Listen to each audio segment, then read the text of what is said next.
대한그룹 본사 로비의 아침은 언제나 전쟁터와 같은 긴장감으로 시작되지만 오늘은 그 공기가 유난히 무겁고 날카롭게 가라앉아 있었다. 수많은 직원이 바쁘게 출입증을 태그하고 엘리베이터를 향해 걸음을 옮기는 와중에도 사람들의 시선은 은연중에 정문 앞 VIP 전용 주차 구역으로 쏠리고 있었는데, 이는 오늘 그룹의 새로운 전략기획본부장이 부임한다는 소문이 파다하게 퍼져 있었기 때문이었다. 회장의 유일한 손자라는 소문만 무성할 뿐 그 누구도 실체를 본 적이 없다는 베일에 쌓인 인물이 등장한다는 사실은 거대한 조직의 말단 직원부터 고위 임원들까지 모두를 숨죽이게 만들기에 충분했다. 1년 전만 해도 이곳 로비의 회전문 앞을 지키며 사람들에게 고개를 숙이던 강도준에게 이 거대한 빌딩은 넘을 수 없는 성벽처럼 보였으나 이제 그는 성벽밖의 파수꾼이 아닌 성의 주인으로서 이곳에 다시 발을 들이려 하고 있었다. 검은색 대형 세단이 부드럽게 미끄러지듯 로비 앞에 멈춰 섰고 대기하고 있던 수행비서가 다급히 달려나와 뒷좌석 문을 열자 잘 닫힌 구두가 대리석 바닥을 딛는 소리가 명료하게 울려 퍼졌다. 차에서 내린 강도준은 과거 헐거운 경비복을 입고 추위에 떨던 모습과는 완전히 다른 사람처럼 완벽하게 재단된 짙은 네이비색 슈트를 입고 있었으며, 그의 몸에 딱 떨어지는 슈트 핏은 그가 지난 1년간 해외에서 겪은 혹독한 경영 수업과 단련의 시간을 대변하는 듯했다. 그는 잠시 멈춰서서 자신이 매일같이 서서 근무했던 보안 데스크를 바라보았는데, 그곳에는 예전 동료들이 긴장한 표정으로 낯선 상사를 향해 허리를 90도로 굽히고 있었고, 도주는 그들의 모습에서 과거 자신의 비참했던 그림자를 발견했지만 표정에는 어떠한 동요도 드러내지 않았다. 도준이 로비 중앙을 가로질러 임원 전용 엘리베이터로 향하는 동안 주변의 공기는 마치 얼음장처럼 차갑게 변했고 수근거리던 직원들의 목소리도 순식간에 잦아들었다. 그의 날카로운 눈빛과 압도적인 분위기는 감히 누구도 쉽게 말을 걸 수 없게 만들었고, 그가 지나가는 길마다 사람들은 모세의 기적처럼 양옆으로 물러나 길을 터주었다. 과거 그가 경비원일 때 그를 투명 인간 취급하거나 멸시 어린 시선을 보내던 바로 그 사람들이 이제는 그와 눈조차 마주치지 못하고 바닥을 내려다보는 광경은 기묘한 아이러니를 자아냈다. 도주는 주머니에 손을 찔러 넣은 채 무표정한 얼굴로 엘리베이터 버튼을 눌렀고, 금속문에 비친 자신의 모습은 더 이상 누군가에게 버림받고 비참해하던 패배자가 아닌 세상을 발 아래 둔 포식자의 형상이었다. 같은 시각 마케팅팀 사무실에서는 이민영 팀장이 창가에 기대어 커피를 마시며 여유로운 미소를 짓고 있었는데, 그녀의 곁에는 영업본부장인 박상철이 거만한 자세로 서 있었다. 민영은 자신의 화려한 옷차림과 명품 가방을 훑어보며 만족스러운 표정을 지었고, 상철은 그녀의 허리를 감싸주며 오늘 있을 임원회의에 대해 농담을 던지고 있었다. 두 사람은 새로 온다는 전략기획본부장이 누구인지에 대해 가볍게 추측하며 낙하산 인사일 것이 분명하다고 비웃었는데, 이는 그들이 가진 오만함과 권력에 대한 맹신에서 비롯된 것이었다. 민영은 창밖을 내려다보며 1년 전 비 오는 날 자신이 매몰차게 차버렸던 전 남자친구를 떠올렸지만, 그것은 죄책감이 아닌 찌질한 과거를 청산했다는 안도감에 가까웠다. 민영은 상철을 향해 고혹적인 눈빛을 보내며 자신이 과거에 만났던 경비원 남자친구 이야기를 꺼냈는데, 그녀의 목소리에는 경멸과 조롱이 가득 섞여 있었다. 그녀는 그 남자가 주제도 모르고 자신에게 결혼 이야기를 꺼냈을 때 얼마나 황당했는지 떠벌리며 지금처럼 능력 있고 배경 좋은 상철을 만난 것이 자신의 인생에서 가장 잘한 선택이라고 치켜세웠다. 상철은 민영의 말에 크게 웃음을 터뜨리며 그런 하찮은 놈들은 평생 바닥을 기어야 한다고 맞장구 쳤고, 두 사람은 서로의 비틀린 우월감을 확인하며 희열을 느꼈다. 그들은 자신들의 머리 위로 떨어질 벼락이 이미 건물 안으로 들어와 있다는 사실을 전혀 인지하지 못한 채 다가올 파멸의 전주곡을 즐기고 있었다. 그때 복도 끝에서 웅성거리는 소리와 함께 수행원들을 대동한 도준이 마케팅팀이 있는 층을 지나가게 되었는데 유리벽 너머로 보이는 그의 실루엣은 민영의 시야에 우연히 포착되었다. 민영은 순간 심장이 덜컥 내려앉는 듯한 기시감을 느꼈는데 멀리서 걸어오는 남자의 옆모습과 걸음걸이가 기억 속 깊은 곳에 묻어두었던 그 남자와 너무나도 닮아 있었기 때문이었다. 하지만 그녀는 곧 고개를 저으며 말도 안 되는 생각이라고 스스로를 다독였고 일개 경비원이었던 그가 이런 곳에 나타날 리 만무하다고 단정지었다. 그녀가 아는 강도준은 편의점 도시락으로 끼니를 때우며 낡은 운동화를 신고 다니던 초라한 청년이었지. 저렇게 빛나는 아우라를 가진 남자가 절대 아니었기 때문이다. 도준은 마케팅팀 사무실을 곁눈질로 스쳐 지나가며 그 안에서 희희낙낙하고 있는 두 남녀의 모습을 똑똑히 목격했지만 걸음을 멈추지는 않았다. 그의 눈동자 깊은 곳에는 차가운 분노가 일렁였지만 지금 당장 그들에게 달려가 소리치는 것은 하수의 방식이라고 생각했다.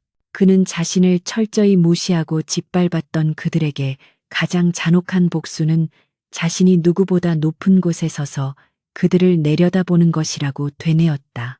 수행 비서가 회의실 문을 열어주자 도준은 옷매무새를 가다듬고 천천히 안으로 들어섰고 그곳에는 이미 그룹의 핵심 임원들이 긴장된 표정으로 새로운 권력자를 기다리고 있었다. 회의실 안의 공기는 팽팽하게 당겨진 활시위처럼 긴장감으로 가득 차 있었고 도준이 상석에 앉자 모든 임원이 일제히 자리에서 일어나 그를 향해 정중하게 고개를 숙였다. 도준은 자리에 앉아 서류철을 천천히 넘기며 침묵을 유지했는데 그 짧은 침묵은 회의실에 있는 모든 사람을 숨막히게 할 만큼 압도적이었다.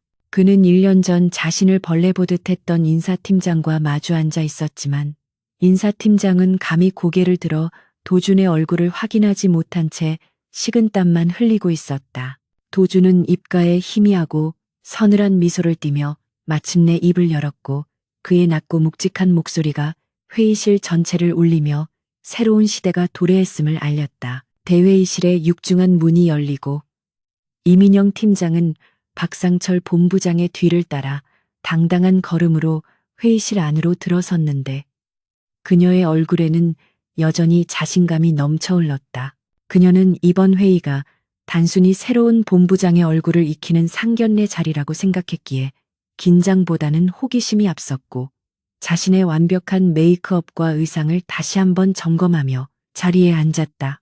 맞은편에 앉은 다른 임원들이 무거운 침묵 속에서 서류만 내려다보고 있는 것과 달리 상철은 옆 사람에게 가벼운 눈인사를 건네며 여유를 부렸는데 이는 자신이 그룹 내 실세 라인을 타고 있다는 착각에서 비롯된 오만함이었다. 회의실 정면 상석에는 등받이가 높은 의자가 뒤로 돌려져 있어 그 주인의 얼굴을 볼 수 없었지만 민영은 그 뒷모습에서 묘한 위압감을 느끼며 마른 침을 삼켰다. 이윽고 회의 시작을 알리는 비서실장의 안내 멘트가 흘러나오자 돌아앉아 있던 의자가 천천히 회전하며 그 주인이 모습을 드러냈는데 그 순간 민영의 눈동자는 공포와 경악으로 인의 한계까지 확장되었다.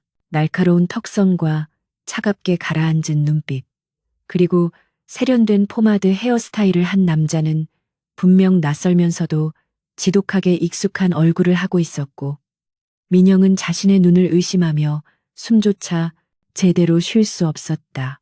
그 남자는 1년 전 자신이 비참하게 버렸던 경비원 강도준이 분명했지만 지금 눈앞에 있는 사람은 그때의 초라한 청년과는 차원이 다른 기품과 카리스마를 뿜어내고 있어 그녀의 이성은 현실을 부정하려 애썼다.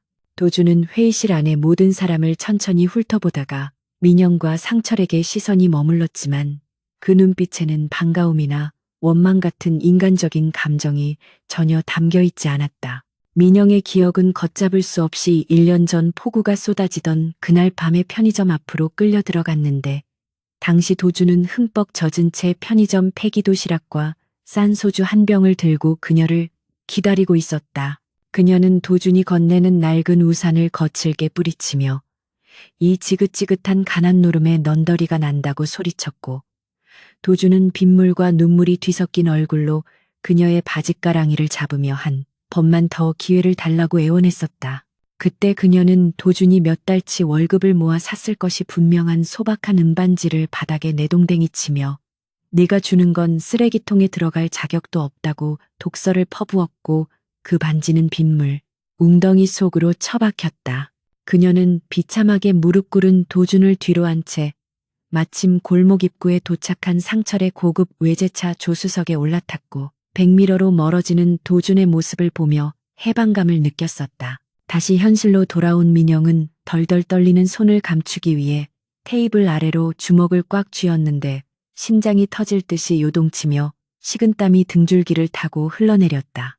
옆에 앉은 상철 역시 사색이 된 얼굴로 입을 반쯤 벌린 채 도준을 응시하고 있었는데, 그는 자신이 며칠 전까지 휴게실에서 경비원 출신 주제에 어디서 감히 기어오르냐며 뒷담화를 했던 대상이 바로 눈앞의 상철이라는 사실에 경악을 금치 못했다. 도준은 두 사람의 반응을 즐기기라도 하듯 아주 잠시 침묵을 유지하다가 낮고 차분한 목소리로 회의의 개회를 선언했는데, 그 목소리는 과거에 다정했던 톤이 아닌 얼음처럼 차가운 경영자의 그것이었다.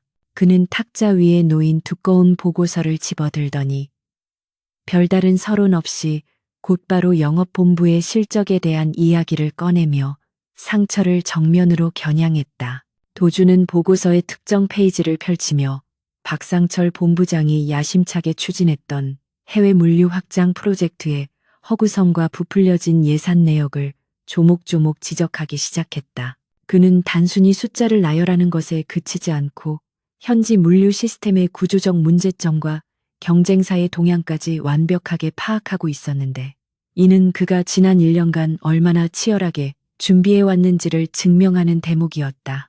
상철은 당황하여 변명을 늘어놓으려 했지만 도준은 그에게 말할 기회조차 주지 않고 날카로운 질문들을 속사포처럼 쏟아내며 그를 벼랑 끝으로 몰아세웠다.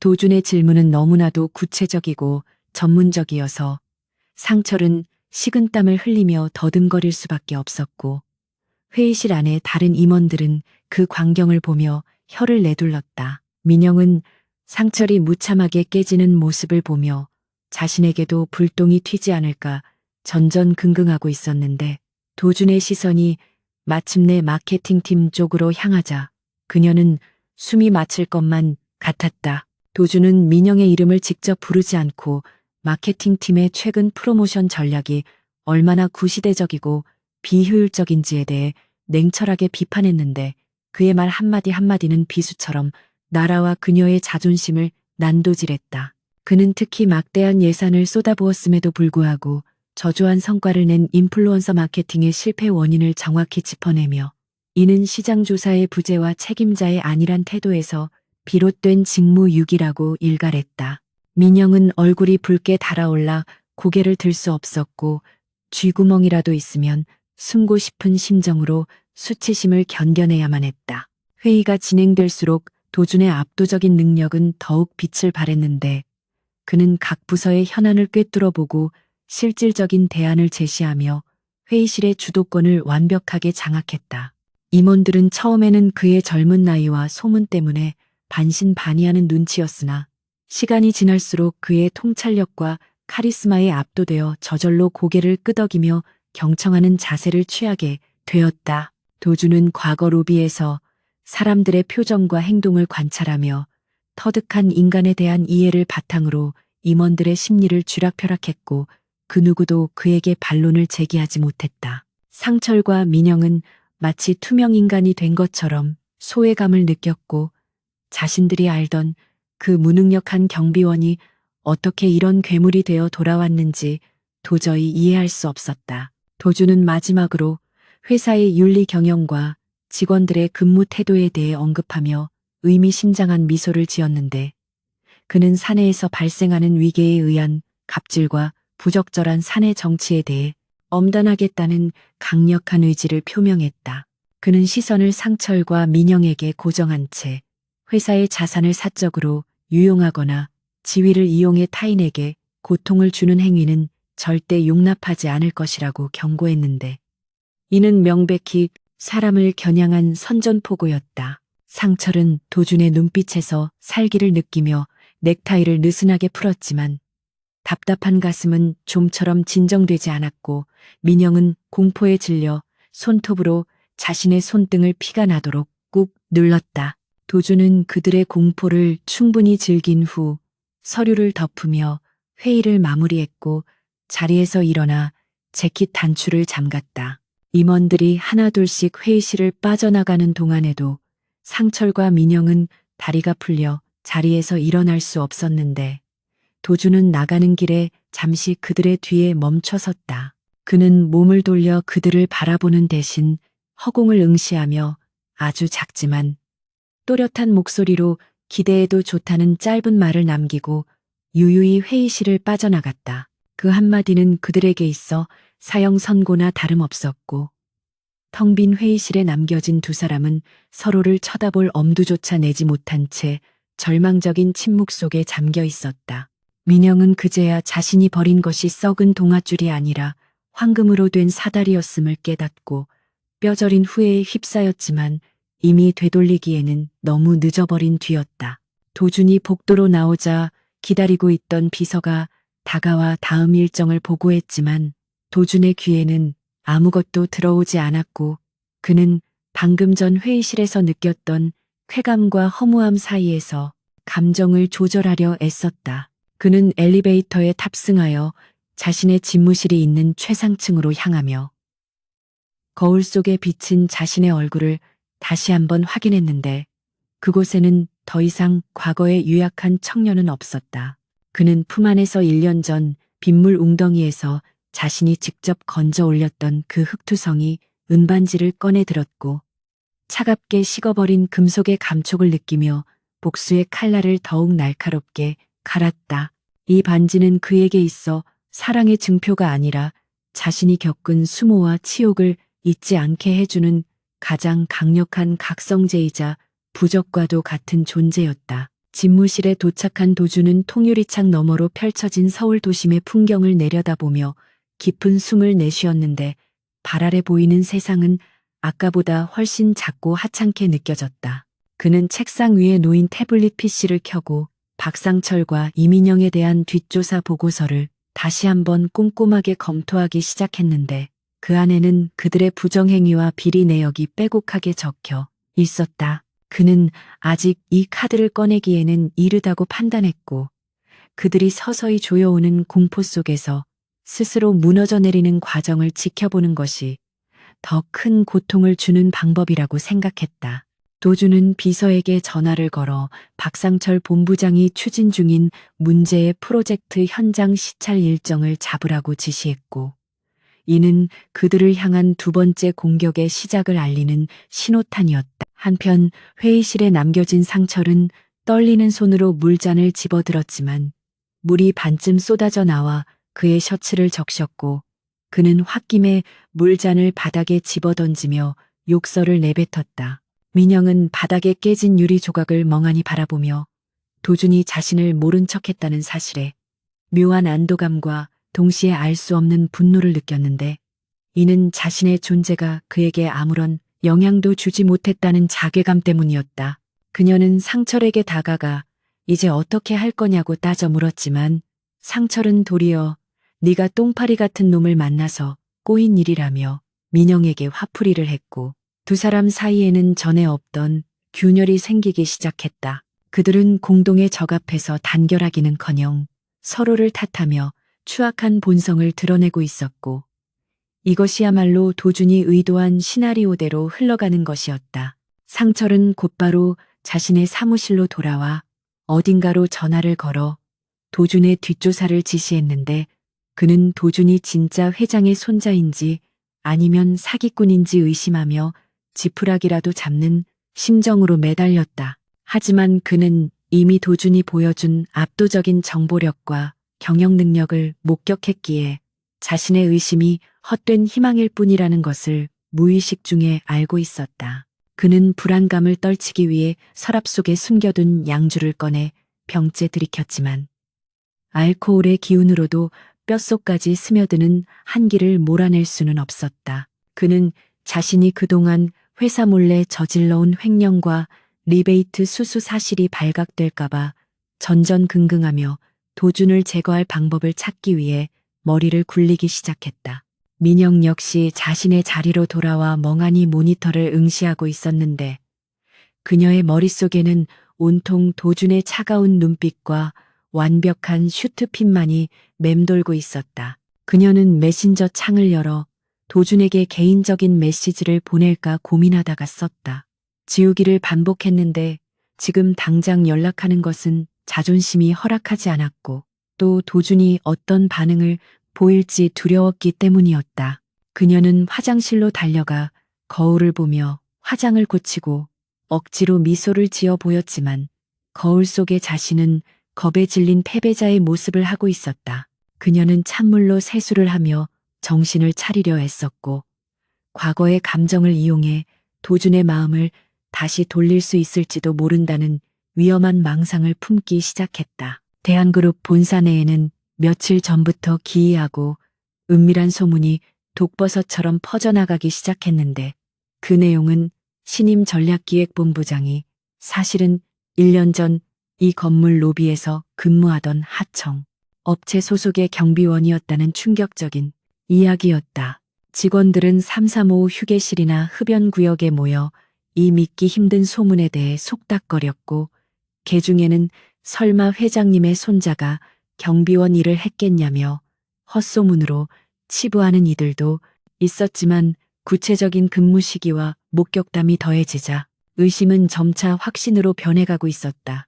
이 소문의 진원지는 명확하지 않았으나 교묘하게 살이 붙어 퍼지는 모양새는 누군가가 악의적인 의도를 가지고 조직적으로 유포하고 있음을 짐작게 했고 그 배후에 박상철 영업 본부장이 있다는 것은 공공연한 비밀과도 같았다. 상철은 자신의 신복들을 이용해 익명 커뮤니티와 사내 메신저를 통해 도준의 과거를 비하하는 글들을 퍼날랐고 이를 통해 도준의 권위를 바닥으로 떨어뜨리고자 했다. 박상철은 자신의 집무실에서 블라인드 앱을 켜놓고 직원들의 반응을 실시간으로 확인하며 회심의 미소를 짓고 있었는데 거기에는 천안 경비원 출신이 감히 임원 자리에 앉아 있다는 비난 섞인 댓글들이 줄을 잇고 있었다. 그는 이것이 도준의 길을 꺾고 그가 가진 태생적 한계를 드러내는 가장 효과적인 방법이라고 믿었으며 고귀한 혈통인 척 위장한 도준의 가면을 벗겨내면 그저 주눅든 개처럼 꼬리를 내릴 것이라고 착각하고 있었다. 옆에 앉아있던 이민영 역시 불안한 마음을 감추고 상철의 계획에 동조하며 맞장구를 쳤지만 그녀의 마음 한구석에는 도준이 보여주었던 그 서늘한 눈빛이 가시처럼 박혀 있어 마냥 웃을 수만은 없었다. 그녀는 과거 자신이 사랑했던 남자가 정말로 무너져 내리기를 바라는 것인지 아니면 그가 이 모든 시련을 이겨내고 더욱 빛나는 존재가 되기를 바라는 것인지 스스로도 알 수 없는 혼란스러운 감정에 휩싸여 있었다. 도준은 출근길 로비에서부터 자신을 향해 쏟아지는 수군거림과 묘한 시선들을 피부로 느꼈지만 마치 아무런 소리도 들리지 않는 사람처럼 무심한 표정으로 그들 사이를 가로질러 걸어갔다. 엘리베이터 안에서 마주친 직원들이 당황하며 시선을 피하거나 쭈뼛거리는 모습을 보면서도 그는 눈 하나 깜짝하지 않았는데 이는 그가 이미 예상했던 시나리오의 일부였기 때문이었다. 그는 상철이 이토록 유치하고 저급한 방법을 동원할 것이라는 사실을 꿰뚫어 보고 있었고 오히려 그가 자신을 과소평가하고 있다는 증거이기에 내심 쾌재를 부르고 있었다. 도준에게 있어 경비원 생활은 숨기고 싶은 흑역사가 아니라 밑바닥부터 세상을 배우고 사람들의 이면을 관찰할 수 있었던 소중한 자산이었기에 상철의 공격은 도준에게 아무런 타격도 입히지 못했다. 오전 임원 회의 시간. 상철은 준비해 온 회심의 카드를 꺼내들었는데 그것은 바로 지난 10년 동안 그룹 내에서 아무도 해결하지 못하고 방치되어 왔던 골칫덩어리 프로젝트인 제3구역 재개발 사업이었다. 이 사업은 해당 지역의 복잡한 이권 다툼과 폭력 조직의 개입, 그리고 주민들의 격렬한 반대로 인해 전임자들이 줄줄이 옷을 벗어야 했던 그야말로 임원들의 무덤과도 같은 곳이었다. 상철은 교활한 표정으로 빔 프로젝터를 켜고 해당 프로젝트의 개요를 설명한 뒤 이 난제를 해결하기 위해서는 현장 경험이 풍부하고 뚝심 있는 새로운 리더십이 필요하다며 은근슬쩍 도준을 추켜 세우는 척했다. 그는 도준이 경비원 출신이라는 점을 비꼬며 바닥 생활을 해본 본부장님이라면 거친 현장 사람들을 다루는데 탁월한 능력을 발휘할 것이라고 비아냥거렸고 회의실 안에는 싸늘한 정적이 감돌았다. 다른 임원들은 상철의 의도를 단번에 파악하고 경악한 표정으로 도준의 눈치를 살폈는데 신임 본부장에게 부임하자마자 이런 험지를 맡기는 것은 사실상 옷을 벗고 나가라는 소리와 다름없었기 때문이었다. 제3구역은 단순히 일이 힘든 수준을 넘어 신변의 위협까지 감수해야 하는 위험천만한 곳이었기에 누구도 선뜻 나서지 못하는 상황이었고 모두가 도준이 경로하거나 거절할 것이라고 예상했다. 민영은 상철의 지나친 처사에 가슴이 조마조마해져 손수건을 꽉 쥐었는데 도준이 이 함정에 빠져 허우적대다가 비참하게 쫓겨나는 모습을 상상하니 묘한 죄책감과 안도감이 동시에 밀려왔다. 상철은 승리감에 도취되어 도준을 빤히 쳐다보며 대답을 재촉했는데 그의 눈에는 도준을 벼랑 끝으로 밀어버리겠다는 악의가 번들거리고 있었다. 그러나 도준의 반응은 모두의 예상을 완전히 뒤엎는 것이었는데 그는 천천히 서류를 넘겨보며 입가에 여유로운 미소를 띠더니 아주 흥미로운 제안이라며 고개를 끄덕였다. 그는 마치 기다렸다는 듯이 그 프로젝트야말로 자신이 그룹에 기여할 수 있는 좋은 기회라고 말하며 상철의 제안을 흔쾌히 수락했고 회의실 안은 충격으로 술렁이기 시작했다. 도준은 단순히 수락하는 것에 그치지 않고 자신이 이 프로젝트를 성공적으로 완수할 경우 영업본부를 포함한 전사적인 지원과 권한 위임을 약속해달라는 조건을 내걸며 역으로 상철을 압박했다.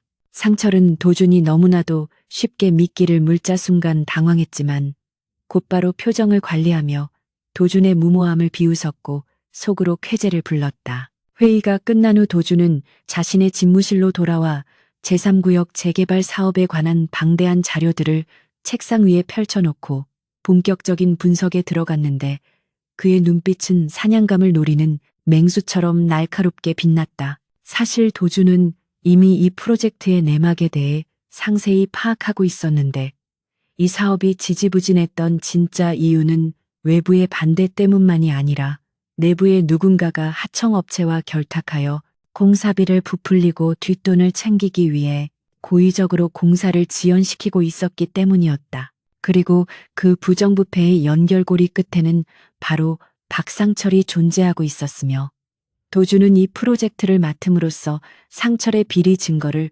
완벽하게 확보하고 그의 숨통을 끊어놓을 계획이었다. 상철이 도준을 죽이기 위해 던진 독이든 성배는 사실 도준이 상철을 처단하기 위해 기다려왔던 명검이었던 것이다. 도준은 조용히 인터폰을 눌러 자신의 직속 비서이자 과거 특수부대 시절부터 함께해온 신복인 최 실장을 호출했고 잠시 후 단단한 체격의 남자가 집무실로 들어와 경례를 했다. 도준은 최 실장에게 제3구역 현장에 잠입해 있는 폭력 조직의 동향과 박상철의 자금 흐름을 추적하라고 지시했고 최 실장은 묵묵히 고개를 끄덕이며 즉시 임무 수행에 착수했다. 도준은 과거 군복무 시절 수많은 사선을 넘나들며 적의 심리를 역이용하고 허를 찌르는 전략을 몸으로 익혔기에 상철과 같은 어설픈 장사꾼의 잔머리 따위는 손바닥 들여다보듯 훤히 꿰뚫고 있었다. 그는 창밖을 바라보며 상철이 파놓은 함정이 얼마나 얕고 조잡한지를 비웃었고 이제 곧 시작될 진짜 전쟁을 준비하며 주먹을 불끈 쥐었다. 한편 도준의 수락 소식을 전해 들은 민영은 불안감을 떨치지 못하고 마케팅팀 사무실을 서성거렸는데 그녀는 도준이 정말로 아무런 대책 없이 그 위험한 곳에 뛰어든 것인지 아니면 다른 꿍꿍이가 있는 것인지 도무지 알 수가 없었다. 그녀는 상철에게 전화를 걸어 너무 위험한 도박이 아니냐고 따져 물었지만 상철은 이미 승리에 도취되어 그녀의 걱정을 무시하고 저녁에 축배나 들자며 낄낄거렸다. 민영은 전화를 끊고 난 후에도 가슴이 답답하여 견딜 수가 없었고 무의식적으로 도준의 집무실이 있는 층을 올려다보며 복잡한 심경을 토로했다. 그녀는 자신이 도준을 버린 것이 실수였음을 인정하기 싫었지만 도준이 보여주는 당당함과 능력 앞에서 점점 초라해지는 자신을 발견하고 괴로워했다. 그날 오후 도준은 수행원 없이 홀로 차를 몰고 문제의 제3구역 현장으로 향했는데 그는 정장을 벗어두고 활동하기 편한 캐주얼한 복장으로 갈아입은 상태였다. 현장은 흉물스럽게 방치된 건물들과 곳곳에 쌓인 쓰레기 더미로 인해 마치 폐허와 같았고 주변에는 험상궂은 인상의 사내들이 어슬렁거리며 외부인의 출입을 감시하고 있었다. 도준은 차에서 내려 현장 주변을 천천히 걸으며 지형지물을 파악하고 주민들의 동태를 살폈는데 그의 움직임은 매우 은밀하고 신속하여 감시자들의 눈에 띄지 않았다. 그는 과거 경비원 시절 익혔던 보안 시스템의 사각지대를 찾는 능력을 10분 발휘하여 현장의 허점들을 하나하나 체크해 나갔고 머릿속으로 공사를 재개하기 위한 구체적인 로드맵을 그려나갔다. 현장을 둘러보던 도준은 구석진 골목에서 깡패들에게 협박을 당하고 있는 늙은 상인을 목격하게 되었는데 그들은 상인에게 보호비를 내놓으라며 행패를 부리고 있었다. 도준은 잠시 고민하다가 모자를 깊게 눌러쓰고 그들 쪽으로 다가갔고 깡패들이 그를 발견하고 시비를 걸어오자 순식간에 제압하여 무릎을 꿇렸다. 그의 동작은 군더더기 없이 깔끔하고 위협적이었으며 깡패들은 순식간에 팔이 꺾인 채 고통에 신음하며 도망칠 수밖에 없었다. 구해진 상인은 도준에게 연신 고개를 숙이며 감사를 표했고 도준은 상인에게 명함을 건네는 대신 따뜻한 캔커피 하나를 사서 손에 쥐어주며 조용히 현장을 빠져나왔다. 이 작은 사건은 훗날 도준이 현장 사람들의 마음을 얻는 결정적인 계기가 될 것이었지만 지금은 아무도 그 사실을 알지 못했다. 늦은 밤 다시 회사로 돌아온 도준은 엘리베이터 앞에서 퇴근하던 민영과 마주치게 되었는데 민영은 깜짝 놀라 뒷걸음질을 쳤지만 도준은 태연하게 엘리베이터 버튼을 눌렀다. 좁은 공간 안에 단둘이 남게 되자 민영은 숨막히는 침묵을 견디지 못하고 도준에게 조심스럽게 말을 걸었는데 정말 그 위험한 프로젝트를 맡을 생각이냐고 물었다. 도준은 민영을 돌아보지 않은 채 정면을 응시하며 당신들이 기대하는 대로 망가져주지 않아서 실망했냐고 차갑게 되물었다. 민영은 아니라고 부정하려 했지만 입이 떨어지지 않았고 도준은 엘리베이터 문이 열리자 뒤도 돌아보지 않고 나가버렸다. 홀로 남겨진 민영은 닫히는 문 사이로 사라지는 도준의 뒷모습을 보며 주저앉고 싶을 만큼의 무력감과 후회를 느꼈다. 다음날 아침 도준은 전 직원에게 메일을 발송하여 제3구역 재개발 사업의 공식적인 착수를 알렸고 투명하고 공정한 절차를 통해 협력업체를 다시 선정하겠다고 선언했다. 이는 기존의 상철과 결탁하고 있던 비리 업체들을 모두 배제하겠다는 선전포고와 다름없었기에 상철은 메일을 보자마자 격분하여 전화기를 집어 던졌다. 상철은 도준이 단순히 덫에 걸린 것이 아니라 덫을 부수고 사냥꾼의 목을 조여오고 있음을 뒤늦게 깨닫고 공포에 질리기 시작했다. 그는 급히 뒷골목의 하수인들에게 연락하여 도준이 현장에 나타나면 본때를 보여주라고 지시했지만 그의 목소리는 미세하게 떨리고 있었다. 도준은 집무실에서 모니터를 통해 상철의 당황한 모습을 상상하며 책상 위에 놓인 체스판의 말을 한 칸 전진시켰다. 이것은 단순한 건설 프로젝트가 아니라 거대한 악의 고리를 끊어내고 정의를 바로 세우기 위한 전쟁의 시작이었으며 도준은 이 전쟁에서 반드시 승리할 준비가 되어 있었다. 그는 자신이 가진 모든 능력과 자원을 총동원하여 상철과 민영, 그리고 그들을 비호하는 세력들을 일망타진할 계획을 세웠고 그 과정에서 어떤 희생이 따르더라도 감수하겠다는 비장한 각오를 다졌다.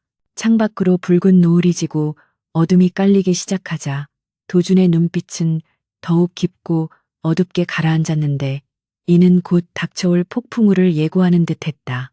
그는 1년 전 힘없이 쫓겨나던 그날의 자신에게 작별을 고하고 이제는 누구도 넘볼 수 없는 강한 지배자로서 세상 앞에 설 것을 맹세했다. 죽음의 땅이라 불리던 제3구역 재개발 현장에서 들려오는 연이은 승전보는 대한그룹 본사를 발칵 뒤집어 놓기에 충분했는데 이는 모두가 실패할 것이라 예견했던 프로젝트가 강도준 본부장의 손을 거치며 황금알을 낳는 거위로 탈바꿈하고 있었기 때문이었다. 도준은 단순히 자금을 쏟아부어 문제를 덮는 기존의 방식 대신 주민들과의 직접적인 소통을 통해 갈등의 원인을 근본적으로 해결하고 지역 상권과 상생할 수 있는 혁신적인 모델을 제시함으로써 꽉 막혀있던 난제를 단숨에 풀어버렸다. 매일 아침 보고되는 프로젝트 진행 상황은 그래프가 가파르게 우상향을 그리고 있었고 언론에서도 재벌 3세의 노블레스 오블리주 실천이라며 연일 찬사를 쏟아내자 그룹 내에서 도준의 입지는 난공불락의 성처럼 단단해져 갔다. 직원들은 이제 복도에서 도준을 마주치면 경외심 어린 눈빛으로 바라보았고 과거 그를 경비원이라며 비웃었던 이들은 자신의 무지를 탓하며 어떻게든 줄을 대기 위해 안달이나 있었다. 반면 박상철 본부장의 입지는 날이 갈수록 좁아지고 있었는데 그는 자신이 파놓은 함정이 도리어 도준을 돋보이게 하는 무대가 되어버렸다는 사실에 분노를 참지 못하고 매일 밤 술로 지새우고 있었다. 그는 부하 직원들에게 화풀이하며 고래고래 소리를 지르는 일이 잦아졌고 업무 능력보다는 사내 정치에만 몰두하던 그의 무능함이 도준의 성과와 대비되어 더욱 적나라하게 드러나기 시작했다. 이민영 팀장은 그런 상철의 추락하는 모습을 곁에서 지켜보며 깊은 회의감에 빠졌는데 그녀가 선택한 동아줄이 썩어 문드러지고 있다는 사실을 인정하기가 죽기보다 싫었지만 현실은 냉혹했다. 그녀는 도준이 언론 인터뷰에서 스마트시티 비전을 발표하는 영상을 스마트폰으로 몰래 훔쳐보며 과거 자신의 곁에서 수줍게 웃던 그 남자가 이제는 닿을 수 없는 별이 되었음을 실감하고 입술을 깨물었다. 민영의 마음속에서는 후회와 함께 검은 욕망이 다시금 꿈틀거리기 시작했는데 그녀는 도준이 아직 자신을 잊지 못했을 것이라는 근거 없는 착각을 품으며 상황을 역전시킬 기회를 엿보고 있었다. 그녀는 도준이 경비원 시절 자신에게 보여주었던 그 헌신적인 사랑이 단지 1년이라는 시간만으로 쉽게 사라질 리 없다고 믿고 싶었고 자신이 조금만 눈물을 보이며 용서를 구하면 그가 마음을 돌릴지도 모른다는 위험한 도박을 계획했다. 그녀는 퇴근 시간이 훌쩍 넘은 늦은 시각, 텅 빈 사무실에 남아 거울을 보며 화장을 고치고 옷매무새를 다듬었는데 오늘 밤이야말로 도준의 마음을 흔들어 놓을 수 있는 마지막 기회라고 생각했다. 그녀는 도준이 야근을 자주 한다는 정보를 입수하고 그의 집무실로 향하는 엘리베이터에 몸을 실으며 심호흡을 했다. 도준의 집무실 앞 복도는 적막감만이 감돌고 있었는데 민영은 떨리는 손으로 문을 노크했고 잠시 후 들어오라는 도준의 나직한 목소리가 들려오자 심장이 터질 듯이 요동쳤다. 문을 열고 들어서자 넓은 집무실 책상 뒤에 앉아 서류에 집중하고 있는 도준의 모습이 보였는데 스탠드 불빛 아래 비친 그의 엽서는 숨이 막힐 정도로 매혹적이었다. 도준은 인기척을 느끼고 고개를 들었지만 민영을 보고도 전혀 놀란 기색 없이 무표정한 얼굴로 시선을 고정한 채 무슨 일이냐고 건조하게 물었다. 민영은 그런 도준의 차가운 태도에 잠시 주춤했지만 용기를 내어 책상 앞으로 다가가 조심스럽게 말을 꺼내며 늦은 시간까지 고생이 많다고 안부 인사를 건넸다. 민영은 준비해 온 커피를 책상 위에 올려놓으며 짐짓 슬픈 표정을 지어 보였는데 그녀는 1년 전 우리가 헤어질 수밖에 없었던 건 어쩔 수 없는 현실의 벽 때문이었다고 변명을 늘어놓기 시작했다. 그녀는 당시 집안 사정이 너무 어려워서 당신에게 짐이 되기 싫어 모진 말을 했을 뿐 진심은 아니었다고 거짓 눈물을 글썽이며 호소했는데 그 연기는 너무나도 애절해서 모르는 사람이 보면 속아 넘어갈 정도였다. 그녀는 책상 너머로 손을 뻗어 도준의 손등을 살며시 덮으며 이제라도 우리가 다시 시작할 수 있다면 예전보다 더 잘할 수 있다고 애원했고 도준의 눈을 똑바로 바라보며 과거의 정을 자극하려 애썼다. 그녀의 목소리는 떨리고 있었지만 그 눈동자 깊은 곳에는 도준의 배경과 재력을 탐하는 욕망이 이글거리고 있었다. 도준은 민영의 손길이 닿자마자 감전된 사람처럼 손을 빼내는 대신 천천히 자신의 손을 빼내어 물티슈로 닦아내며 혐오스럽다는 듯한 표정을 지어 보였다. 그는 민영의 장황한 변명을 끝까지 묵묵히 들어주었지만 그것은 그녀의 말에 공감해서가 아니라 그녀가 어디까지 바닥을 드러낼 수 있는지 확인하고 싶었기 때문이었다. 도준은 의자 등받이에 몸을 깊숙이 기대며 차가운 미소를 지었는데 그 미소는 민영의 가슴을 서늘하게 만들 만큼 날카롭고 조소적이었다. 그는 민영에게 1년 전 비오는 편의점 앞에서 네가 나에게 던졌던 반지가 어디로 굴러갔는지 기억하느냐고 물었고 민영은 예상치 못한 질문에 당황하여 말문이 막혔다. 도준은 자리에서 일어나 통유리창 쪽으로 걸어가며 야경을 내려다보았는데 그의 뒷모습에서는 범접할 수 없는 고독과 위험이 느껴졌다. 그는 민영을 돌아보지 않은 채 너는 그때 내 가난이 싫어서 떠난 것이 아니라 너 자신의 욕망을 채우기 위해 나를 밟고 올라선 것이라고 정확하게 전곡을 찔렀다. 도준은 민영이 지금 흘리는 눈물조차도 나를 위한 것이 아니라 놓쳐버린 기회에 대한 아쉬움과 박상철의 몰락에 대한 두려움 때문이라는 것을 너무나도 잘 알고 있다고 말했다. 그의 목소리에는 분노조차 담겨 있지 않았는데 그것은 민영이라는 존재가 그에게 더 이상 애증의 대상조차 되지 못하는 하찮은 미물에 불과하다는 것을 의미했다. 민영은 도준의 말에 얼굴이 하얗게 질려버렸지만 이대로 물러설 수는 없다는 생각에 자리에서 일어나 도준의 뒤로 다가가 백허그를 시도하려 했다. 하지만 도준은 민영의 기척을 느끼고 몸을 돌려 그녀를 차갑게 밀쳐냈고 민영은 비틀거리며 바닥에 주저앉을 뻔했다. 도준은 민영을 내려다보며 너에게는 사람의 마음보다 돈과 권력이 더 중요하다는 것을 알기에 차라리 그때의 솔직했던 네가 지금의 가식적인 너보다 낫다고 독서를 퍼부었다. 그는 책상 서랍에서 서류 봉투 하나를 꺼내 민영의 앞에 던졌는데 그 안에는 민영이 박상철과 공모하여 회사 자금을 횡령하고 리베이트를 받은 증거 자료의 사본이 들어 있었다. 도준은 이 자료가 감사팀과 검찰에 넘어가기 전에 제 발로 걸어나가는 것이 내가 베풀 수 있는 마지막 잡이라고 경고하며 당장 내 방에서 나가라고 소리치지 않고 낮게 공공구를 으르렁거렸다. 민영은 떨리는 손으로 봉투 안의 서류를 확인하고는 사색이 되어 아무 말도 할 수 없었는데 자신의 치부가 낱낱이 기록된 서류는 그녀의 목을 조여오는 올가미와 같았다. 그녀는 도준의 바짓가랑이를 잡고 한 번만 살려달라고 빌고 싶었지만 도준의 눈빛이 너무나도 단호하고 매몰차서 감히 그럴 엄두조차 낼 수 없었다. 그녀는 결국 비틀거리는 걸음으로 집무실을 빠져나왔는데 닫힌 문 뒤로 자신의 인생이 완전히 끝장났다는 절망감이 쓰나미처럼 밀려왔다. 집무실에 홀로 남겨진 도준은 다시 의자에 앉아 넥타이를 거칠게 풀어헤쳤는데 민영을 내치고 나서 느낀 감정은 통쾌함보다는 씁쓸함에 가까웠다. 그는 자신이 사랑했던 여자가 이렇게까지 망가지고 추악해질 수 있다는 사실에 인간에 대한 회의감을 느꼈지만 동시에 과거의 미련을 깨끗하게 털어낼 수 있었다. 그는 책상 위에 놓인 민영이 가져온 식은 커피를 쓰레기통에 처박아 버리며 이제 감상에 젖어 있을 시간은 끝났다고 스스로를 다그쳤다.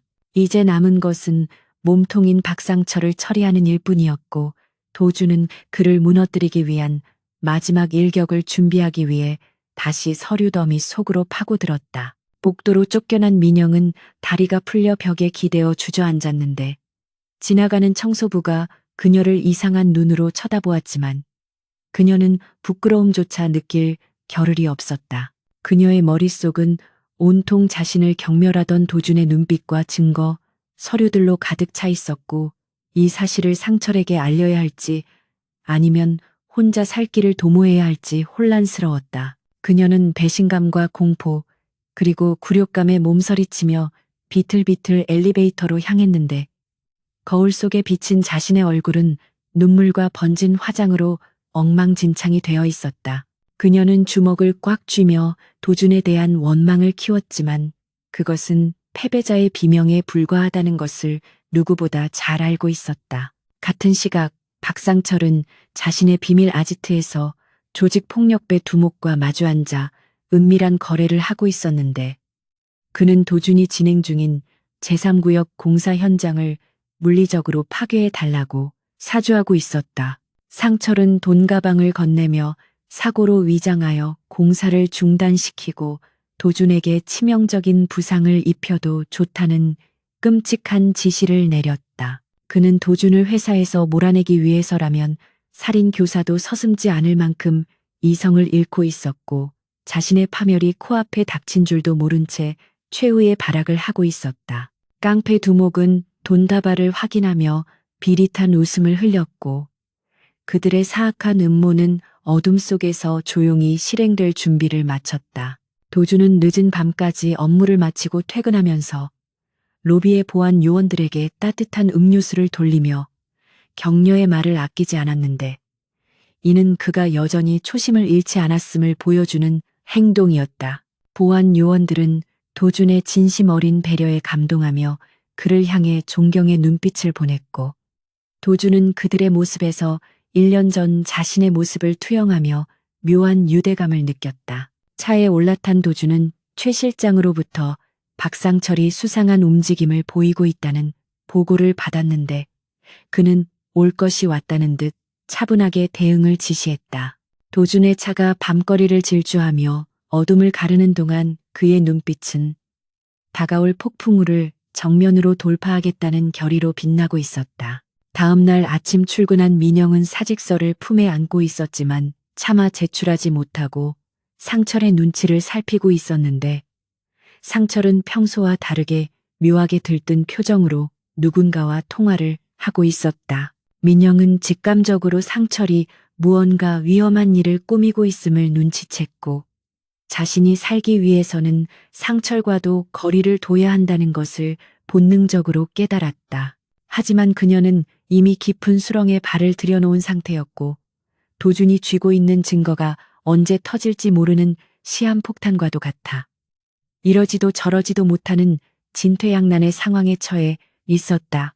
그녀는 자신의 탐욕이 불러온 비극적인 결말을 예감하며 공포에 질린 채 하루하루를 지옥 속에서 보내야만 했다. 제3구역 재개발 현장의 밤은 칠흑 같은 어둠과 을씨년스러운 정막으로 가득 차 있었지만 그 이면에는 폭풍 전야와 같은 위태로운 긴장감이 흐르고 있었다. 강도준은 늦은 시각임에도 불구하고 퇴근하지 않고 현장 사무소에 남아 도면을 검토하고 있었는데 이는 박상철이 사주한 깡패들이 오늘 밤 움직일 것이라는 첩보를 입수했기 때문이었다. 그는 고급스러운 맞춤 정장 대신 움직임이 편한 작업복 점퍼와 안전화를 착용한 상태였고 그의 날카로운 눈빛은 창밖의 어둠을 뚫을 듯이 번뜩이며 침입자들의 기척을 살피고 있었다.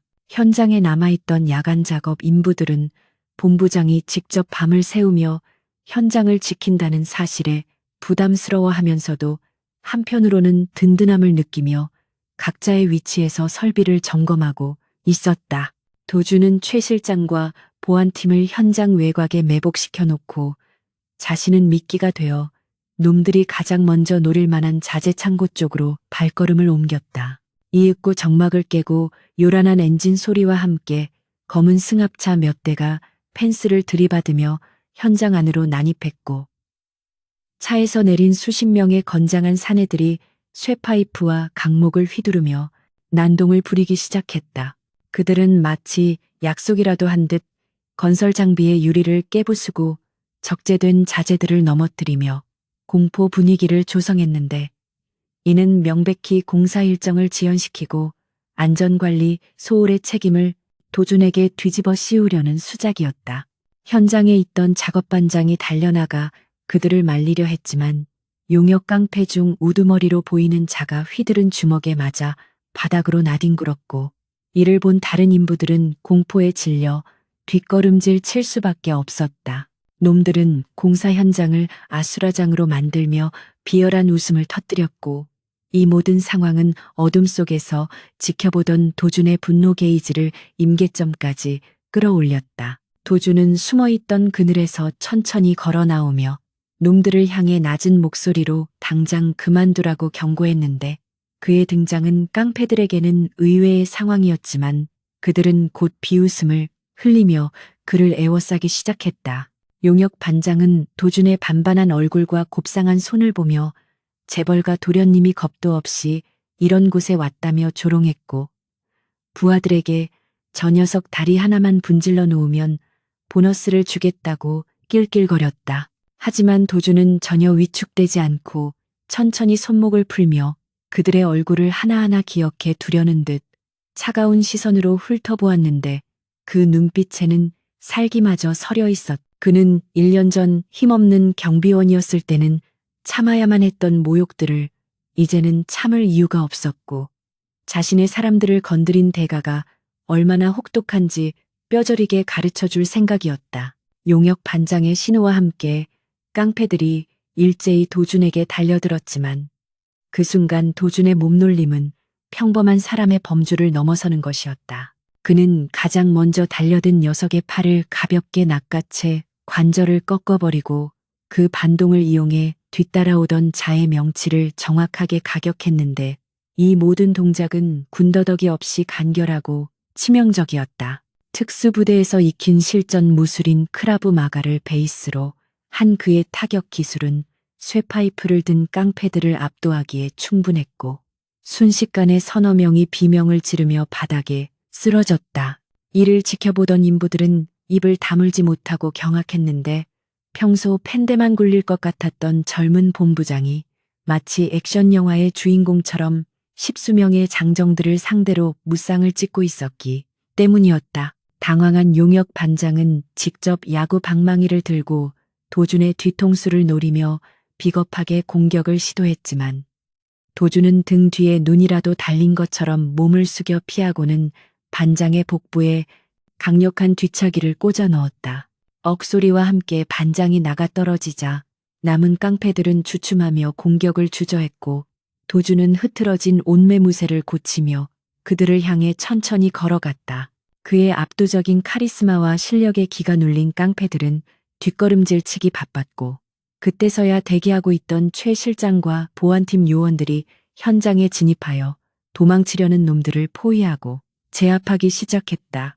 도준은 바닥에 쓰러져 신음하는 반장의 멱살을 잡고 일으켜 세운 뒤 누구의 사주를 받았는지 당장 불라고 으르렁거렸다. 피투성이가 된 용역 반장은 처음에는 묵비권을 행사하려 했지만, 도준이 스마트폰 녹음기를 켜고 경찰에 넘기기 전에 내 손으로 끝장을 볼 수도 있다고 속삭이자 공포에 질려 모든 것을 실토하기 시작했다. 그는 박상철이라는 사람이 거에게 착수금을 주며 공사장을 엎어버리고 강도준 본부장을 병신으로 만들라고 시켰다는 내용을 자백했고, 도준은 이 결정적인 증언을 모두 녹음했다. 또한 반장의 품에서 박상철과 주고받은 문자 메시지와 통화 내역이 담긴 대포폰까지 확보하게 되면서 도준은 박상철을 파멸시킬 완벽한 무기를 손에 쥐게 되었다. 상황이 종료되자 도준은 흙투성이가 된 옷을 털어내고 겁에 질려 있던 작업반장에게 다가가 괜찮으냐며 손을 내밀어 일으켜 세웠다. 작업반장과 인부들은 도준의 손을 잡으며 눈시울을 붉혔는데, 그들은 재벌 3세가 자신들을 지키기 위해 직접 몸을 던져 싸웠다는 사실에 큰 감동을 받았다. 그동안 수많은 임원과 관리자들이 거쳐갔지만 험한 현장 일은 하청업체에 떠넘기고 성과만 챙겨가기 바빴던 것과는 달리 도준은 진정한 리더의 모습을 보여주었기 때문이었다. 반장은 도준에게 깊이 허리를 숙이며 감사 인사를 전했고 다른 인부들도 모자를 벗고 존경의 뜻을 표했는데 이 순간 도준은 단순히 회사의 상사가 아니라 그들의 마음을 얻은 진정한 대장이 되었다. 도준은 부상당한 인부들을 병원으로 이송하도록 조치하고 파손된 장비에 대해서는 회사 차원에서 즉각적인 보상을 약속하며 현장을 수습했다. 한편 고급바에서 승전보를 기다리며 양주를 마시고 있던 박상철은 용역 반장의 연락이 두절되자 초조해하며 손톱을 물어뜯고 있었다. 그는 일이 잘못되었을 리 없다고 스스로를 위로했지만 시간이 지날수록 불길한 예감은 커져만 갔고 급기야 식은땀이 흐르기 시작했다. 그때 그의 개인 휴대폰으로 발신자 표시 제한 번호의 전화가 걸려왔고 떨리는 손으로 전화를 받자 수화기 너머로 도준의 차가운 목소리가 들려왔다. 도준은 상철에게 네가 보낸 선물은 잘 받았으며 내일 아침 기대해도 좋다는 짧은 말만 남기고 전화를 끊어버렸는데 그 목소리는 마치 지옥에서 온 사신의 선고와도 같았다. 상철은 휴대폰을 떨어뜨리며 털썩 주저앉았고 그의 머릿속은 하얗게 변해버려 아무런 생각도 할 수 없었다. 상철은 지푸라기라도 잡는 심정으로 이민영에게 전화를 걸어 대책을 논의하려 했지만 민영은 이미 도준에게 약점을 잡혀 옴짝달싹할 수 없는 처지였기에 전화를 받지 않았다. 그는 자신이 믿었던 모든 것들이 모래성처럼 무너져 내리고 있음을 직감했고 이제는 도망칠 곳조차 없다는 사실에 절망하며 괴성을 질렀다. 그는 자신이 저지른 악행들이 부메랑이 되어 돌아오고 있음을 뼈저리게 느꼈지만 후회하기에는 이미 너무 늦어버렸고 남은 것은 파멸뿐이었다. 상철은 술병을 집어던지며 난동을 부렸지만 텅 빈 방 안에는 깨진 유리 조각과 그의 비참한 그림자만이 뒹굴고 있을 뿐이었다. 현장 정리를 마친 도준은 동이 트는 새벽 하늘을 바라보며 깊은 숨을 내쉬었는데 밤새 벌어진 격투로 인해 몸은 천근만근 무거웠지만 정신만은 그 어느 때보다 맑고 또렷했다. 그는 최 실장에게 확보한 증거물들을 정리하여 법무팀에 넘기고 내일 열릴 주주총회 준비를 완벽하게 하라고 지시했다. 도준은 이제 박상철이라는 썩은 환부를 도려내고 그룹을 정화할 모든 준비를 마쳤으며 이 싸움의 끝이 머지않았음을 느꼈다. 그는 자신의 손을 내려다보며 1년 전 힘없던 경비원에서 이제는 악을 심판할 힘을 가진 남자로 성장한 자신을 대견하게 생각했다. 도준이 차에 올라타려 할 때 작업반장이 달려와 따뜻한 캔커피를 건네며 본부장님 덕분에 우리가 살았다고 다시 한번 감사를 표했다.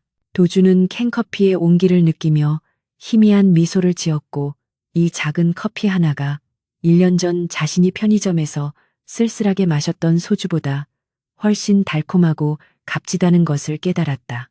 그는 차창 밖으로 손을 흔들어주는 인부들을 뒤로하고 본사를 향해 차를 몰았는데 백미러에 비친 그의 눈빛은 승리에 대한 확신으로 가득 차 있었다.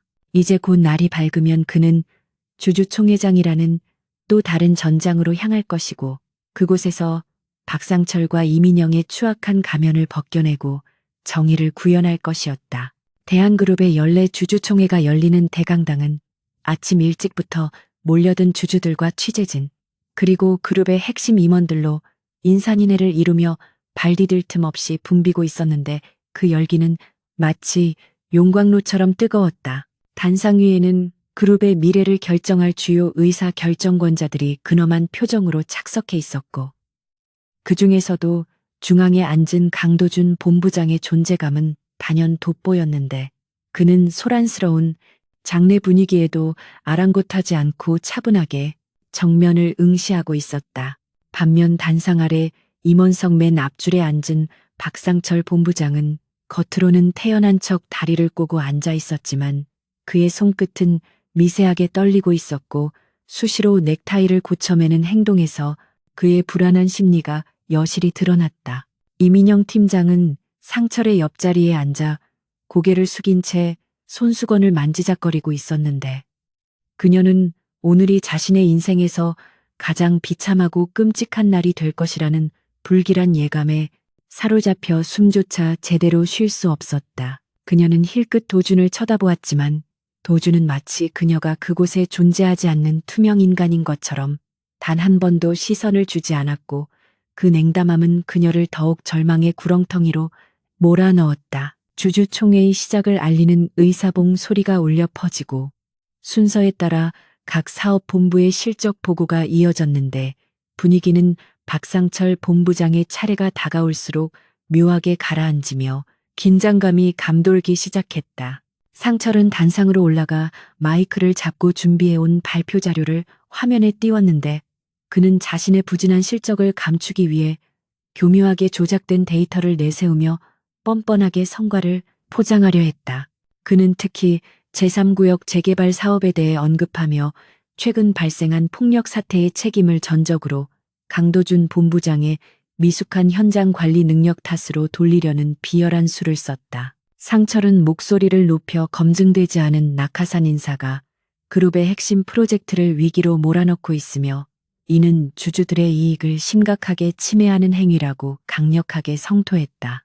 장내의 주주들은 상철의 선동적인 발언에 술렁거리기 시작했고 일부는 도준을 향해 의심의 눈초리를 보내며 웅성거리는 등 분위기는 순식간에 도준에게 불리하게 돌아가는 듯 보였다. 상철은 주주들의 동요를 확인하고 회심의 미소를 지으며 도준을 향해 도발적인 시선을 보냈는데 그는 자신의 공격이 성공했다고 믿고 마지막 떼기를 받기 위해 목소리를 더욱 높였다. 그는 도준이 현장 인부들과 유착하여 회사 자금을 횡령했다는 터무니없는 의혹까지 제기하며 도준의 해임을 건의하는 긴급 안건을 상정하겠다고 소리쳤다.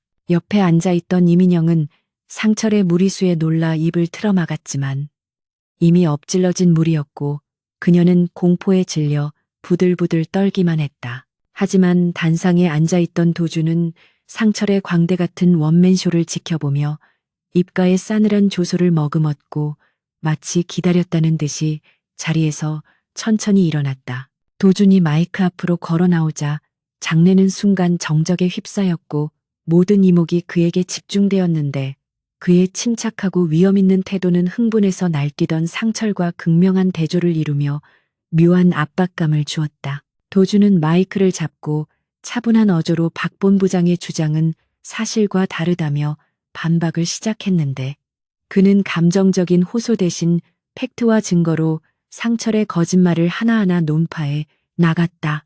도준은 비서에게 신호를 보내 스크린에 화면을 전환시켰고 거대한 화면에는 어젯밤 현장에서 녹취한 깡패 용역 반장의 자백 영상이 생생하게 재생되기 시작했다. 영상 속에서 용역 반장은 피투성이가 된 얼굴로 박상철 본부장의 사주를 받아 공사장을 파괴하고 강도준 본부장에게 상해를 입히라는 지시를 받았다고 구체적으로 진술하고 있었다. 주주들은 충격적인 영상에 경악하며 비명을 질렀고 상철은 얼굴이 사색이 되어 저것은 조작된 영상이라며 고래고래 소리를 질렀지만 마이크는 이미 꺼져 있었다.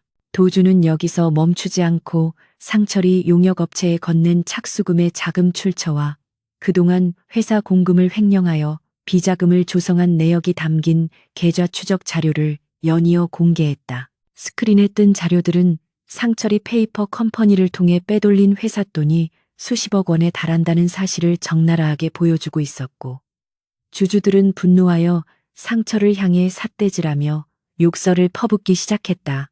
상철은 단상에서 내려오지도 못한 채 멍하니 스크린을 바라보며 다리가 풀려 주저앉았는데 그 모습은 마치 단두대 위에 올려진 죄인의 최후와도 같았다. 도준은 시선을 돌려 임원석에 앉아있는 이민영을 바라보며 마케팅팀의 예산 유용건에 대해서도 언급했는데 화면에는 민영이 허위 영수증으로 처리한 명품 구입비와 상철과의 호화 여행 경비 내역이 낱낱이 공개되었다. 민영은 자신의 치부가 수백 명의 사람들 앞에서 까발려지자 수치심에 얼굴을 감싸쥐고 오열했지만 그 누구도 그녀에게 동정의 시선을 보내지 않았다. 도주는 이 두 사람이야말로 그룹의 암적인 존재이며 즉각적인 해임과 함께 법적 책임을 물어야 한다고 강력하게 주장했다. 회의장은 순식간에 상철과 민영을 성토하는 아수라장으로 변했고 이사회의 의장은 주주들의 뜻을 받아들여 두 사람의 해임안을 즉석에서 표결에 붙였다. 결과는 만장일치로 통과되었고 의장은 엄숙한 목소리로 박상철과 이민영의 해임과 동시에 업무상 횡령 및 배임 혐의로 형사 고발할 것을 선포했다. 대기하고 있던 회사 보안 요원들과 경찰들이 회의장 안으로 들이닥쳐 상철과 민영을 연행하려 하자 상철은 발악하며 도준에게 달려들려 했지만 보안 요원들에게 제압당해 바닥에 얼굴을 처박혔다. 상철은 끝까지 자신이 억울하다며 고함을 쳤지만 그의 목소리는 주주들의 야유 소리에 묻혀 사라져버렸고 그는 개처럼 질질 끌려나가는 처참한 신세가 되었다. 민영은 저항할 힘조차 잃은 채 넋이 나간 표정으로 경찰의 손에 이끌려 나갔는데 그녀가 지나가는 길에는 경멸과 조롱의 시선만이 가득했다. 도주는 끌려나가는 두 사람을 차가운 눈빛으로 끝까지 지켜보았는데 1년 전 자신을 버리고 비웃었던 그들의 오만이 결국 자신들을 파멸로 이끌었다는 사실의 씁쓸함을 느꼈다. 그는 마이크를 다시 잡고 혼란스러운 장례를 정리하며 이번 사건을 계기로 그룹의 투명성을 강화하고 윤리 경영을 실천하겠다는 강력한 의지를 표명했다. 또한 제3구역 재개발 사업의 성공적인 진행 상황과 향후 비전을 제시하며 주주들에게 흔들리지 않는 신뢰를 심어주었고 주주들은 도준의 리더십에 감탄하며 기립박수를 보냈다. 도준의 연설은 단순한 경영 보고가 아니라 그룹의 새로운 후계자로서의 대관식과도 같았으며 그는 실력으로 자신의 자격을 완벽하게 증명해 보였다. 강단에서 내려오는 도준을 향해 수많은 임원이 앞다투어 달려와 악수를 청했고 그는 그들의 축하를 정중하게 받으며 진정한 그룹의 주인으로 거듭났다. 소란스러웠던 주주총회가 모두 끝나고 텅 빈 강당에 홀로 남은 도준은 단상에 서서 텅 빈 객석을 내려다보며 깊은 숨을 내쉬었다. 지난 1년 동안 오직 복수와 증명을 위해 달려왔던 시간들이 주마등처럼 스쳐 지나갔고 가슴 한구석에 묵직하게 자리 잡고 있던 응어리가 비로소 풀리는 느낌을 받았다. 그는 주머니에서 낡은 은반지를 꺼내어 잠시 바라보다가 미련 없이 쓰레기통에 던져버렸는데 이는 과거의 상처와 완전히 결별하고 새로운 미래로 나아가겠다는 의식과도 같았다. 이제 그를 가로막는 장애물은 모두 사라졌고 그의 앞에는 탄탄대로가 펼쳐져 있었지만 도주는 자만하지 않고 초심을 잃지 않겠다고 다짐했다. 그는 넥타이를 느슨하게 풀고 가벼워진 발걸음으로 강당을 빠져나왔고 문 밖에는 그를 믿고 따르는 최 실장과 직원들이 환한 미소로 그를 맞이하고 있었다. 도준이 로비로 내려오자 회사 정문 앞에는 상철과 민영이 경찰차에 태워지는 모습이 보였는데 취재진들이 몰려들어 플래시를 터뜨리며 그들의 몰락을 생중계하고 있었다. 도준은 그 광경을 멀리서 잠시 지켜보다가 무심하게 고개를 돌려 자신의 차에 올랐는데 더 이상 그들에게 일말의 감정조차 남아있지 않았다. 그는 운전석에 앉은 최 실장에게 이제 회사로 돌아가는 대신 자신이 경비원 시절 자주 가던 허름한 국밥집으로 가자고 지시했다. 화려한 승리의 축배 대신 소박한 국밥 한 그릇으로 오늘의 끝을 맺고 싶었던 도준의 소탈한 모습은 그가 권력의 정점에 서서도 인간미를 잃지 않았음을 보여주었다. 차창 밖으로 스쳐 지나가는 서울의 풍경은 어제와 다름없었지만 도준의 눈에 비친 세상은 이제 완전히 새로운 색채로 빛나고 있었다. 그날 밤 뉴스에서는 대한그룹의 주주총회 소식과 함께 박상철 본부장의 구속 수사 속보가 대서특필되었고 도준의 혁신적인 경영 행보가 집중 조명되었다. 인터넷 여론은 정의구현이라며 도준을 영웅시하는 분위기로 들끓었고 1년 전 그를 버린 전 여자친구의 말로는 네티즌들 사이에서 인과응보의 교훈으로 회자되었다.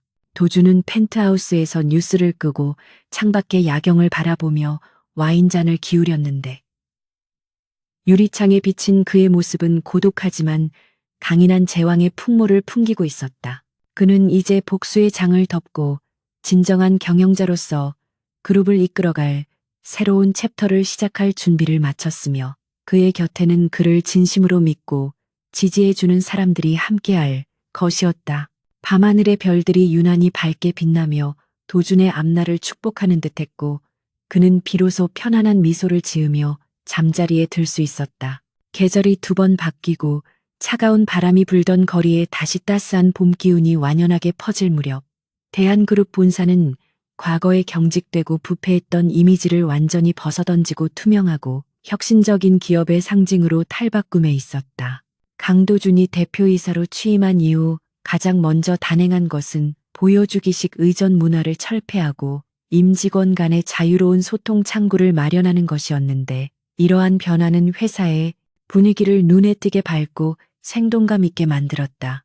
로비의 회전문이 돌아갈 때마다 쏟아져 들어오는 직원들의 표정에는 예전의 피로와 긴장 대신 활기와 자부심이 묻어났으며 그들은 더 이상 상사의 눈치를 보느라 급급하지 않고 자신의 업무에 몰입하며 성과를 만들어내고 있었다. 도준은 매일 아침 출근길에 로비의 보안 데스크를 지나칠 때면 걸음을 멈추고 보안 요원들에게 먼저 다가가 따뜻한 인사를 건네며 그들의 노고를 격려하는 것을 잊지 않았다. 과거 자신이 서 있었던 그 자리에서 묵묵히 일하는 보안 요원들을 볼 때마다 도준은 지난날의 자신을 떠올리며 초심을 다잡곤 했는데 그의 이러한 소탈하고 진정성 있는 행보는 직원들 사이에서 큰 감동과 존경을 불러일으켰다. 그는 단순히 높은 자리에 앉아 지시만 내리는 관리자가 아니라 현장의 고충을 누구보다 잘 이해하고 배려하는 리더로서 직원들의 마음을 얻었으며 이는 곧 그룹 전체의 생산성 향상으로 이어지는 긍정적인 나비 효과를 가져왔다. 도준은 점심시간이면 구내식당에서 직원들과 어울려 식판을 들고 줄을 섰고 엘리베이터 안에서도 격에 없이 대화를 나누며 권위주의의 벽을 허물어뜨렸다. 이러한 파격적인 소통 경영은 언론의 집중 조명을 받으며 대한그룹의 브랜드 가치를 수직 상승시켰고 도준은 재계에서 가장 영향력 있는 젊은 리더로 선정되는 영예를 안기도 했다. 한편 구치소의 차가운 독방에 수감된 박상철은 횡령과 배임 그리고 살인 교사 혐의까지 더해져 중형을 선고받고 비참한 나날을 보내고 있었는데 그는 좁은 철창 안에서 지난날의 영광을 회상하며 피눈물을 흘렸지만 되돌릴 수 있는 것은 아무것도 없었다. 그는 면회 온 변호사에게 고래고래 소리를 지르며 항소를 준비하라고 닥달했지만 이미 모든 증거가 명백하고 여론마저 등을 돌린 상황에서 그를 구해줄 수 있는 사람은 아무도 존재하지 않았다. 그는 밤마다 악몽에 시달리며 식은땀을 흘렸고 자신이 파멸시킨 하청업체 사장들의 원망 섞인 환청을 들으며 서서히 미쳐가고 있었다. 한때 그룹의 실세로 군림하며 거만하게 굴었던 그의 말로는 권력에 취해 도덕성을 잃은 자가 맞이하게 될 필연적인 비극을 적나라하게 보여주고 있었다. 이민영 역시 집행유예로 풀려나기는 했지만 업계의 소문이 파다하게 퍼져 더 이상 동종업계에 발을 붙일 수 없게 되었고 막대한 손해배상 청구 소송에 휘말려 가지고 있던 명품과 오피스텔까지 모두 처분해야 하는 처지로 전락했다. 그녀는 화려했던 지난날을 그리워하며 매일 밤 술로 지새웠고 취기에 젖어 도준에게 전화를 걸어보려 했지만 차단된 신호음만이 그녀의 귓가를 때릴 뿐이었다. 그녀는 편의점 아르바이트를 전전하며 생계를 이어갔는데 계산대에 서서 손님을 맞이할 때마다 1년 전 자신이 비웃었던 도준의 모습이 오버랩되어 견딜 수 없는 자괴감에 시달려야 했다. 그녀는 자신이 버린 것이 단순히 가난한 남자가 아니라 자신의 인생을 지켜줄 수 있었던 유일한 사랑이었음을 뒤늦게 깨닫고 뼈저린 후회의 눈물을 흘렸지만 버스는 이미 떠난 뒤였다. 도준이 심혈을 기울였던 제3구역 재개발 프로젝트는 마침내 모든 공사를 성공적으로 마치고 문화, 예술, 복합 단지라는 새로운 이름으로 화려하게 개장하게 되었는데 이곳은 낙후된 우범지대에서 시민들의 사랑을 받는 랜드마크로 천지개벽했다. 준공식 날 도준은 말끔한 슈트 차림으로 단상에 올라 테이프 커팅을 했는데 그의 곁에는 과거 깡패들에게 괴롭힘을 당했던 늙은 상인과 지역 주민 대표들이 함께 자리하여 기쁨을 나누었다. 도준은 축사를 통해 이 공간이 단순히 상업적인 이익을 추구하는 곳이 아니라 지역 사회와 상생하고 문화를 향유하는 열린 공간이 되기를 희망한다고 밝혔다. 행사가 끝난 후 도준은 단지 내를 둘러보다가 늙은 상인이 운영하는 가게에 들러 인사를 나누었는데 상인은 도준의 손을 꼭 잡고 눈시울을 붉히며 고맙다는 말을 연발했다. 도준은 상인의 거친 손을 맞잡으며 오히려 자신이 감사하다고 말했는데 이는 현장에서 땀 흘리는 사람들의 진심과 열정이 있었기에 이 모든 것이 가능했음을 잘 알고 있었기 때문이었다. 그는 가게를 나서며 하늘을 올려다보았는데 맑게 갠 파란 하늘은 마치 그의 앞날을 축복해주는 듯 눈부시게 빛나고 있었다. 도준은 수행 비서인 최 실장에게 오늘 일정은 이것으로 마무리하고 잠시 혼자만의 시간을 갖고 싶다고 말한 뒤 근처의 공원 벤치에 앉아 숨을 골랐다. 그는 지난 1년 동안 쉼없이 달려온 시간들을 되돌아보며 자신을 옥죄고 있던 복수심과 증명에 대한 강박을 비로소 완전히 내려놓을 수 있었다.